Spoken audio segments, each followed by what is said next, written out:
मेरी बात सुनकर अबीहा के चेहरे पर चमक सी आई और अबीहा बोली, मैं हाथ कब छुड़वा रही हूँ? तुमने इतनी ज़ोर से दबाया है, मेरे हाथ में दर्द होने लग गई है। मैंने हंसते हुए फिर हल्का सा हाथ दबाया और अबीहा का हाथ छोड़ दिया और मसनूई गुस्से से मेरी तरफ देखते हुए बोली, बहुत बदतमीज़ हो तुम। मैं आधी बात करके चुप हो गया। अबीहा ने चौंक कर मेरी तरफ देखा और बोली, क्या कहा? मैं खसियानी हंसी हंसते हुए कहा, कुछ नहीं। अबीहा इस बात में सर हिलाते हुए बोली, मैं सब समझती हूँ, ज़्यादा शोखे ना बनो, समझे? मैंने कहा, बताओ क्या कहने लगा था। अबीहा मेरी बात सुनकर घबरा सी गई और बात बदलते हुए बोली, अच्छा मेरा गिफ्ट मुझे ला कर दो। मैंने कहा, पहले मेरी बात को मुकम्मल करो। अबीहा झुंझला कर बोली, मुझे नहीं पता, चलो घर चलते हैं। मैंने कहा, ना ना, ऐसे तुम्हारी जान नहीं छूटनी, पहले मेरी बात मुकम्मल करो, फिर घर चलेंगे। मुझे नहीं पता बात तुम्हारी है, तुम्हें पता हो कि तुमने क्या कहना था। मैं नजूमी थोड़ी हूँ। मैंने कहा, फिर तुमने ये क्यों कहा कि मुझे पता है तुम क्या कहने लगे थे? अबीहा लाजवाब सा होकर बोली, मजाक कर रही थी, तुम तो एक बात के पीछे ही पड़ गए हो। चलो घर चलो और मुझे मेरा गिफ्ट ला कर दो। मैंने हंसते हुए कहा, अच्छा बाबा चलते हैं। रही गिफ्ट की बात, तो इसके लिए तुम्हें मेरे साथ बुटीक पर जाना होगा। अबीहा बोली, मैंने जाकर क्या करना है? तुमने गिफ्ट पसंद तो किया हुआ है। मैंने कहा, बेशक मैंने पसंद किया है, मगर जब तुम इस सूट को पहनोगी तो सबसे पहले मैं तुम्हें देखना चाहता हूँ। मेरी ये दिली ख्वाहिश है। बाकी अगर तुम नहीं जाना चाहती तो मेरी ज़बरदस्ती थोड़ी है, तुम्हारा गिफ्ट आ जाएगा, नो टेंशन। अबीहा कुछ देर खामोश रही, फिर बोली कि जी अब दोस्ती की है तो फिर दोस्त का दिल तो नहीं दुखा सकती। अबीहा मेरी इस हरकत से थोड़ी परेशान तो हुई, मगर उसने मुझे कुछ कहा नहीं और ना ही उसके चेहरे पर गुस्सा दिखाई दिया। तो फिर चलें घर? अबीहा ने सिर्फ इस बात में सर हिलाया। मैंने अबीहा का हाथ पकड़ा और उसे कहा कि नहर के किनारे से भाग कर नीचे उतरते हैं। अबीहा ने जल्दी से अपना हाथ छुड़वाया और बोली, पागल हो, मैं कैसे भाग कर नीचे उतर सकती हूँ? मैंने गिरना नहीं है। मैंने कहा, यहाँ से इतनी भी ऊंचाई नहीं है, पुल वाली जगह से ढलान नीचे की तरफ बनी हुई है। अबीहा बोली, पहले तुम नीचे जाओ, मैं तुम्हारे पीछे आती हूँ। मैंने कंधे उचका कर कहा, ठीक है, जैसे तुम्हारी मर्जी। फिर ना कहना कि मुझे नीचे उतारो, मैं गिरने लगी हूँ। ये कहकर मैं नीचे उतरने के लिए जाने लगा तो अबीहा ने मुझे आवाज़ दी, यासिर रुको एक मिनट। मैंने पीछे मुड़कर अबीहा की तरफ देखा और बोला, हाँ अब क्या है? अबीहा 2 कदम दौड़ कर मेरे करीब आई और बोली, मुझे भी साथ ले जाओ। मैं मुस्कुरा कर बोला। अबीहा ने चौंक कर मेरी तरफ देखा और बोली, क्या मुँह ही मुँह में बुड़बुड़ा रहे हो? मैं जल्दी से बात बदलते हुए कहा। अबीहा ने फिर मेरे कंधे पर चपत मारी और बोली, बहुत तेज़ हो। चलो अब, मैंने कहा, आ जाओ। मैं ढलान के करीब पहुँच कर रुका और अबीहा को कहा कि तुम मेरे पीछे आ जाओ। अबीहा जल्दी से मेरे पीछे आई। हमें घर से निकले 2 घंटे हो चुके थे और शायद इतनी देर में घर वाले भी वापस चले गए हों, मगर ये कंफर्म नहीं था। मैं अबीहा को अपने आगे पगडंडी पर चलने को कहा। नहर के साथ चावल की फसल थी और कुछ आगे जाकर मकई शुरू हो जाती थी और इससे आगे फिर चावल की फसल, जो गांव के करीब थी, जो बिल्कुल सही समझे, टाली वाली जगह।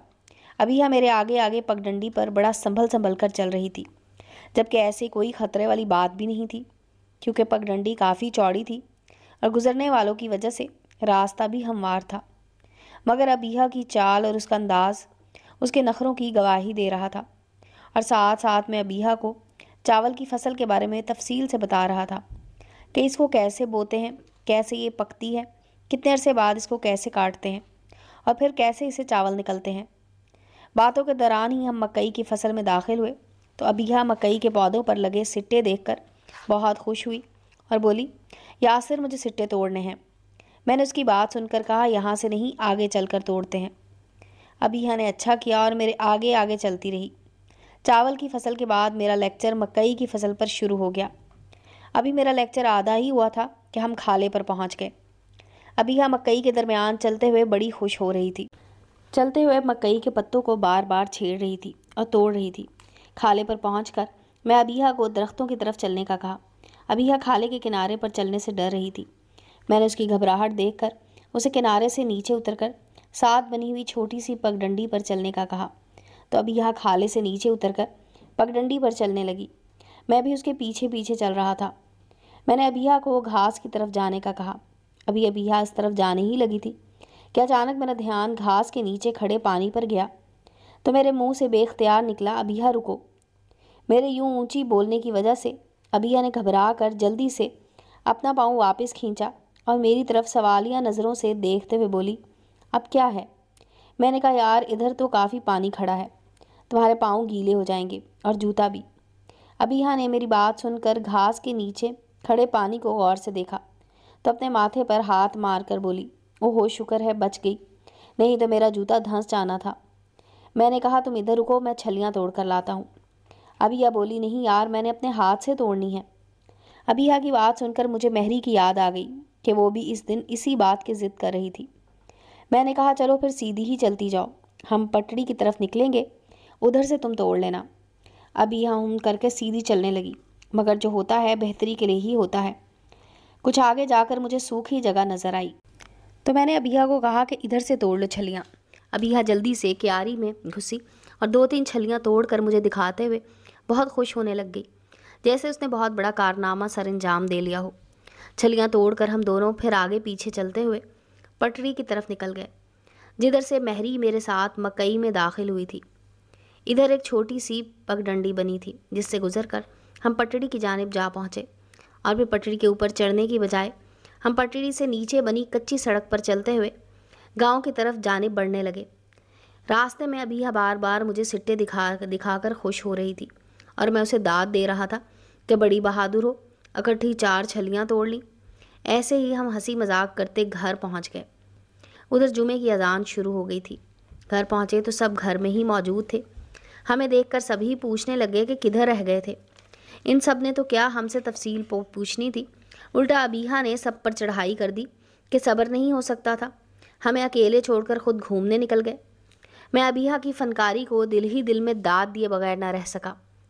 کتنی تیز ہے! ابیہ کی زبان کینچی کی طرح چل رہی تھی۔ اس کا بولنے کا انداز بتا رہا تھا کہ جتنی وہ خاموش دکھتی ہے، اس سے زیادہ وہ زبان دراز اور بدتمیز ہے، اور اس کے گھر والے اس سے ڈرتے بھی ہیں۔ مختصراً اس کا گھر میں دبدبہ ہے۔